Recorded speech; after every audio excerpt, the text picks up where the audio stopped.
নতুন এক হাউকাউ শুরু হয়েছে মায়ানমারের রোহিঙ্গার করিডোর নিয়ে।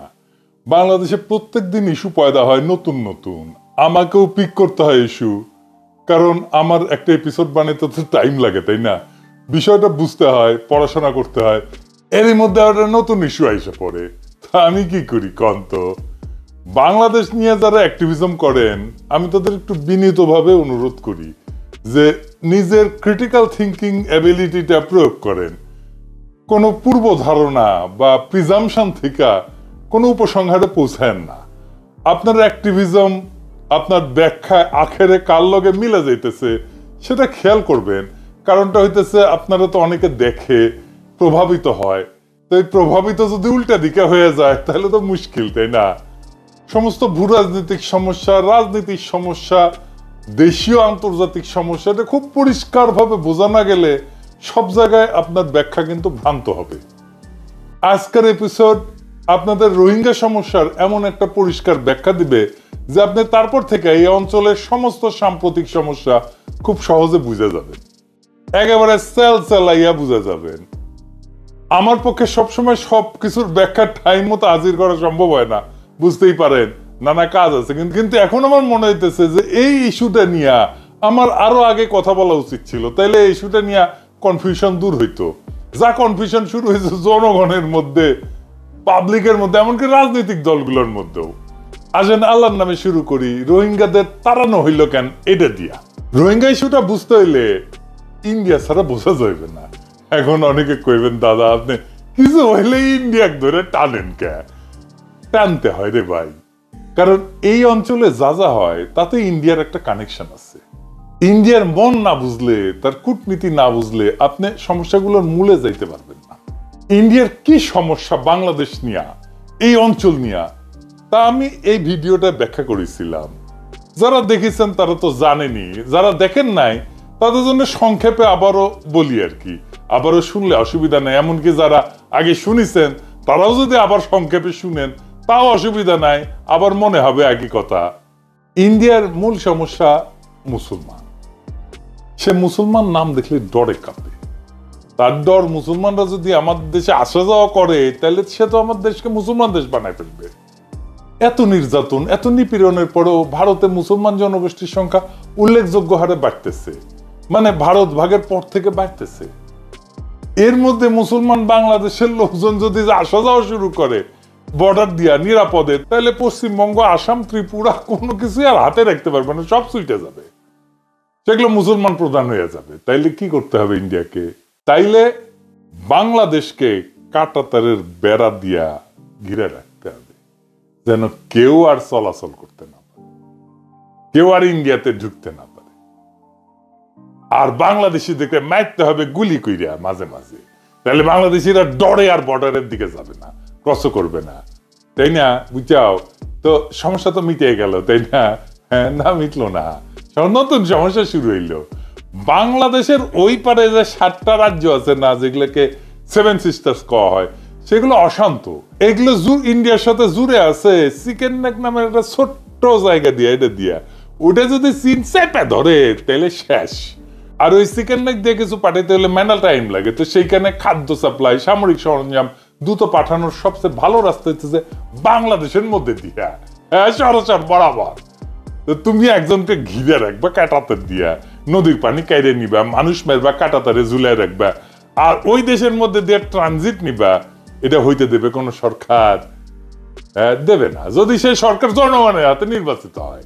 তাইলে এই কাজটা পাইতে হইলে বাংলাদেশে এমন সরকার চাই ইন্ডিয়া যারা গণধিকৃত, জনগণের সাথে সম্পর্ক নাই, জনগণের ভোটেরও দরকার নাই, তারা হয়ে উঠবে স্বৈরাচার।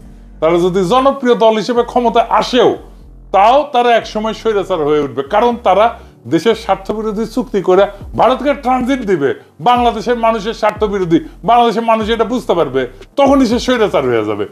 মুজিব, এরশাদ আর হাসিনা, এই 3 জনই তাহলে স্বৈরাচার হয়ে উঠছিল, তাই না? আর এই 3 জনকে উৎখাতে অভ্যুত্থান আর বিপ্লব লাগিয়েছিল।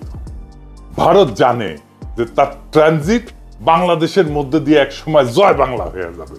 হয়েছেও তো, এখন তার ট্রানজিট নাই, তাই তার বিকল্প দরকার। কি সেই বিকল্প?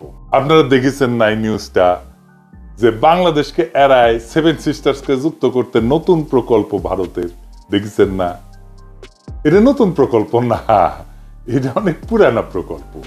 আর এই প্রকল্পের সাথে যুক্ত আছে রোহিঙ্গা সমস্যার একটা গুরুত্বপূর্ণ সূত্র। আসেন সেই ষড়যন্ত্র, কূটচক্র আর ভারতের ইসলাম বিদ্বেষের রাজনীতির এক অন্ধকার অধ্যায় আপনাদেরকে পরিচয় করাই দিই। রোহিঙ্গা সমস্যা চালাইয়া বুঝে যাবেন, আর কোনোদিন সমস্যা হবে না।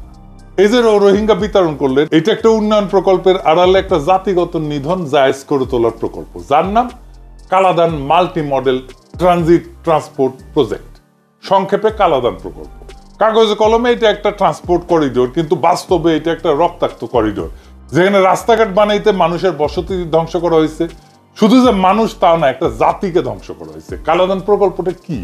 কালাদান প্রকল্প হলো ভারত আর মায়ানমারের মধ্যে যৌথভাবে বাস্তবায়িত একটা মাল্টি মডাল, মানে বন্দর, নদীপথ, সড়ক, এই তিনটা মিলা একটা যোগাযোগ ব্যবস্থা। এর মূল উদ্দেশ্য হলো ভারতের উত্তর পূর্বাঞ্চল মানে সেভেন সিস্টার, বিশেষ করে মিজোরামকে ভারতের মূল ভূখণ্ডের সাথে বিকল্প রুটে যুক্ত করা। মানে বাংলাদেশের ভিতর দিয়ে ট্রানজিট যদি বন্ধ হয়ে যায়, তাহলে সে যেন এই বিকল্প পথে পণ্য, সামরিক সরঞ্জাম পাঠাইতে পারে সেভেন সিস্টার্সে। এদিক দিয়ে পাঠালেও শিলিগুড়ি করিডোর বা চিকেন নেক দিয়ে পাঠানোর সাথে কম টাইম লাগবে, কম খরচ লাগবে। তো কোথায় কোথায় দিয়ে যাবে এটা সে ম্যাপে না অ্যানিমেশন করে দেখান না। ওই যে কলকাতা থেকে সিটুয়ে সমুদ্র পথে যাবে, হ্যাঁ, মালটা।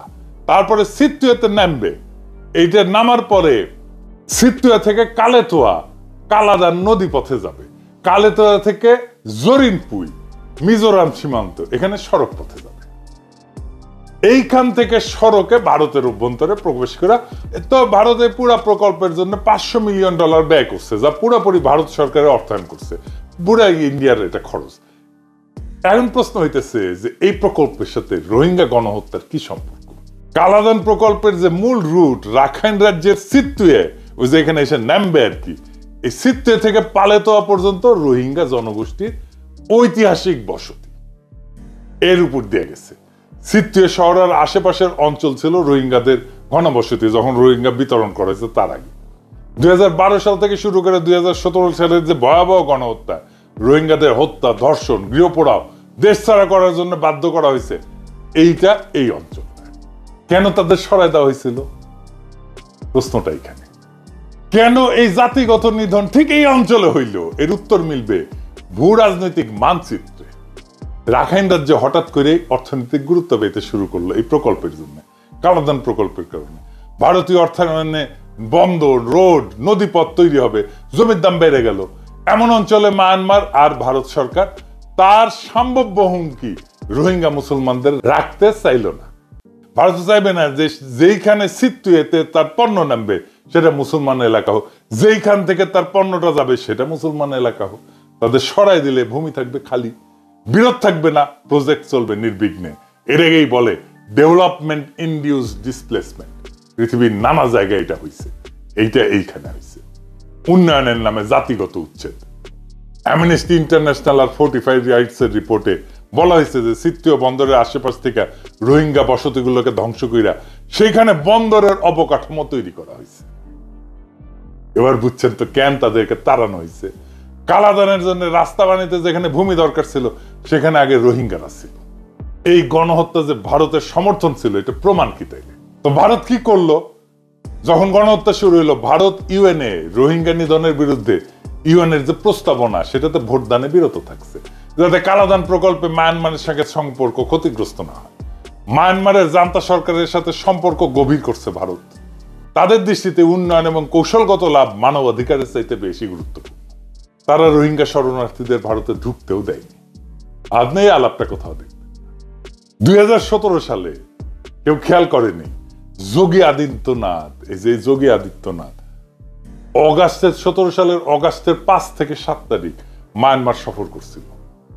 এইটা ছিল উত্তরপ্রদেশের মুখ্যমন্ত্রী হওয়ার পরে তার প্রথম বিদেশ সফর। সেখানে যা বলছে যে the people of two countries were united in mind and spirit by common approach to religion. দুই দেশের জনগণের মন এবং আত্মা ধর্মের প্রতি দৃষ্টিভঙ্গিতে একাত্ম। কি দৃষ্টিভঙ্গি সেটা? দৃষ্টিভঙ্গিটা হইতেছে মুসলমান খেদাও, মুসলমান ঘৃণা, এটাই তাদের ধর্মের প্রতি দৃষ্টি। ঠিক তার সফরের 3 সপ্তাহ পরে রোহিঙ্গা গণহত্যা শুরু হয়েছিল, আর এই গণহত্যার নৈতিক সমর্থন দিছিল ভারতের বিজেপি সরকার। এইবার যোগী আদিত্যনাথের সফরের সাথে রোহিঙ্গা গণহত্যার যোগসূত্র দেখতে পান। তারপরের কিছু রোহিঙ্গা ইন্ডিয়ায় ঢুকছিল। ভারত ঘোষণা করেছিল যে তারা আশ্রয় নেওয়া সকল মুসলমান রোহিঙ্গাদের তাড়াই দেবে। তাড়াই দেওয়ার কারণ হিসেবে ভারত বলছে যে এরা নাকি ভারতের বিরুদ্ধে ইসলামিক সন্ত্রাসবাদে জড়িয়ে যেতে পারে, তাই তারা ভারত রাষ্ট্রের প্রতি হুমকি তৈরি করতে পারে। কিন্তু ভারতে যারা আশ্রয় নিয়েছিল তাদের শরণার্থীরা কেউ ক্রিমিনাল ছিল না, তাদের কোনো ক্রিমিনাল রেকর্ডও ছিল না, তাদের বিরুদ্ধে কোনো ক্রিমিনাল ইনভেস্টিগেশনও হয়নি, বরং তারা মায়ানমারের রাষ্ট্রীয় সন্ত্রাসের ভিকটিম হইয়া নিজের দেশ থেকে প্রাণটা নিয়ে পালায় গেছিল। এই কালাদান প্রকল্প কোনো উন্নয়ন না, এটা ছিল একটা কাঠামো করার নাম কইরা জাতিগত নিধনের পরোক্ষ সহযোগিতা। রাস্তাটা পাকা হইল, বন্দরে গুদাম উঠলো, কিন্তু মানুষের অস্তিত্বকে মুছে দিয়া।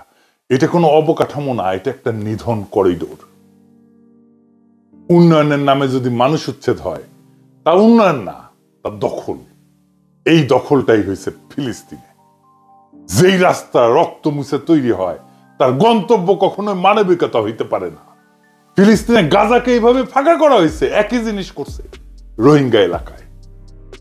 এখন বলেন, ইন্ডিয়া কখনো চাইবে রোহিঙ্গারা ফিরে যাক ওই জায়গায়? না, তারা চাইবে না। হাসিনা কেন ফেরানোর চেষ্টা করেনি রোহিঙ্গাদেরকে? এই কারণে যে ভারত চায় না। প্রফেসর ইউনূসের সরকার একটা পরিকল্পনা হাতে নিয়েছে, আগামী ঈদের আগে রোহিঙ্গাদের ফেরাবে। জাতিসংঘের মহাসচিব আসছে, শেষ পর্যন্ত যাইতে পারবে কিনা রোহিঙ্গারা সেটা পরের কথা, কিন্তু আমরা তো সামনে একটা লক্ষ্য নিয়ে আগাই। একটা লক্ষ্য ঠিক করছেন প্রফেসর ইউনূস, রোহিঙ্গারা ফিরে যাক, আমরা তো সবাই চাই। এটা ইন্ডিয়ার পছন্দ হইল না। কি করলো সে ইন্ডিয়ান মাল তহিদ সাহেবকে দিয়া মানবিক করিডোরের আলাপ আনলো। তহিদ সাহেব 111-এর টাইমে ফরেন সেক্রেটারি ছিল। উনি সেই ফরেন সেক্রেটারি যিনি বিডিআর বিদ্রোহের টাইমেও ফরেন সেক্রেটারি ছিলেন। উনারা ইন্ডিয়া কইছিল আর্মি অফিসারদের রক্ষা করার জন্য যদি সেনা অভিযান করে বাংলাদেশ, তাইলে আর্মি ঢুকাই দিবে ইন্ডিয়ান আর্মি। অবিনাশ পালিয়াল তার বইয়ে লিখে গেছে। এই তহিদ সাহেব বিএনপির তালিকা থেকে আসছেন উপদেষ্টা হিসেবে। মানবিক করিডোরের আলাপই হয় নাই। পরদিন প্রফেসর ইউনূসের সরকার পরিষ্কার করেছে, বলে দিছে আলাপই হয় নাই। কিন্তু বিএনপি মানিচ্ছে না, বামেরা মানিচ্ছে না, আওয়ামী লীগ তো মানবেই না। তো তহিদ সাহেবের এই মিথ্যাচার করার জন্য চাকরি চলে যাওয়া উচিত। তো তাও এই কথা কেন কইল? বিএনপি রে, ইন্ডিয়ারে, আওয়ামী লীগ রে, বামপন্থীদের একটা টকিং পয়েন্ট ধরে দেওয়ার জন্য, যেন সে আগুন জ্বালাইতে পারে, যেন চিল্লা পাল্লা করতে পারে। সার্ভিস দিল আর আলাপ তুললো জসিম, ওই যে ইয়া ঢিসুম ঢিসুম জসিম, ওই যে নাকি ওই নাকি মানবিক করিডোরের বিরুদ্ধে জন্য কথা করার জন্য ওর নাকি চাকরি খেয়ে দিছে প্রফেসর ইউনূস সরকার, সৈয়দগিরি নাকি খেয়ে দিছে। এই জসিম পাকিস্তানকে 1971-এর জন্য ক্ষমা চাইতে বলে, পাকিস্তানের কাছে আজগুবি টাকার হিস্সা চায়, যা কিনা আওয়ামী ফ্যাসিস্ট হাসিনার বয়ান ছিল। এই কথা কই আমাদের সাথে পাকিস্তানের সম্পর্ক ভালো করার সুযোগটা হোকা মেরে দিচ্ছে। সে মানবিক করিডোরের বিরোধিতা করবে বাংলাদেশের জন্য? ওই তো ইন্ডিয়ার স্বার্থ দেখার জন্য বসে আছে, উই আর তো হইছে দুটোই বসে আছে। এই কথাটা ছড়াইছে কে? চন্দন নন্দী। দেখেন, যে কিনা বিপ্লবের শুরু থেকে এটা আইএসআই এর প্রজেক্ট, এটা ছাত্ররা আইএসআই এর সাথে কথা কইছে, এই সমস্ত কইছে, মিথ্যা বয়স ছড়াই গেছে। কয়দিন আগেও কইছে আমেরিকান কার্গো নাকি আসছে রাখাইনে আর্মস টার্মস নিয়ে, আর কি অস্ত্র পাঠানোর জন্য। ওর বাবা ছিল, চন্দন নন্দীর বাপ ছিল রয় স্টেশন চিফ বাংলাদেশে, তার কথা নিয়ে লাভাইতেছে। আরে ভাই, হাসিনা কইতেছে করিডোর নিয়ে। এখন মানবিক করিডোরের নামে আমাদের দেশটা যেন লিজ দিয়ে দেওয়া হচ্ছে। নিজম মজুমদার কয় আওয়ামী লীগ একের পর এক পেজ থেকে পোস্ট দিতেছে, এই পুরাটার ইন্ডিয়ান সাজানো প্ল্যান। বুঝছেন তো? তারেক রহমানও বলে মানবিক করিডোরের কথা, সিপিবি বলে, বাম গণতান্ত্রিক জোট বলে, আবার মির্জা আব্বাস করছে যে মানবিক করিডোর নিয়ে জামাত, মানে ওই যে আমার শ্বশুরের দল আর কি, ও ইসলামী আন্দোলনের নিরাপত্তা বিস্ময়কর। ওরা বুঝেছে ঠিকই যে এটা ইন্ডিয়ান প্ল্যান, আপনারা বুঝেন নাই, অথবা বুঝেও এটা খাইছেন, ইন্ডিয়ান বটিকা খাইছেন। দেখেন হাসিনা কি কয়, ইলেকশন দিবে কয়, কিন্তু দেবে না। শুনেন, ওই নির্বাচন আওয়াজ দিচ্ছে, সে নির্বাচন করবে না কোনোদিন। এটা আমি বলে দিতে পারি। এ পর্যন্ত যে কথা তাকে নিয়ে বলছি সবই সত্য, কারণ আমি তো সবথেকে বেশি তাকে সুযোগ দিয়েছিলাম। কাজে এখনো নির্বাচনে এখন এই যুদ্ধ খেলা দেখিয়ে বলবে যে হ্যাঁ এরকম অবস্থা, কি করে নির্বাচন করব, পরিবেশ নাই। এখন যখন বলছে না মানুষ তো আমাকে চায়, কোন মানুষ চায় তাকে? হাসিনাও ইলেকশন চায়। বিএনপি আপনারা কোন, আপনারা আওয়ামী লীগ আর বামেরা কেন একই স্বাধীনতা বাজাইতেছে? বলেন, পাবলিককে বুঝা দেওয়া তো কঠিন না, এটা ইন্ডিয়ান জিনিস। আইজার বন্ধন নিয়ে আলাপ করলাম না, আরেকদিন আলাপ করবনি। রক্তের উপরে রাস্তা বানানো গেলে তার নাম উন্নয়ন না, তার নাম দখল। বাংলাদেশে আজকে যে রোহিঙ্গা ইস্যু নিয়ে নতুন হাউকাউ শুরু হয়েছে, সেটা আসলে নতুন কিছু না। এইটা একটা পুরানো কুৎসিত রাজনীতির মোড়ক।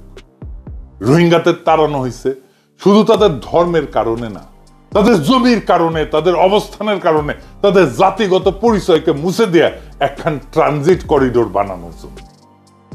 তার নাম কালাদান, ভারতীয় ভ্রাতৃত্বের কবরস্থান। আপনি যদি এখনো ভাবেন এটা শুধু একটা সীমান্ত সমস্যা, এটা শুধু একটা শরণার্থী সমস্যা, তাহলে আপনি ছবিটা পুরোটা দেখতেছেন না।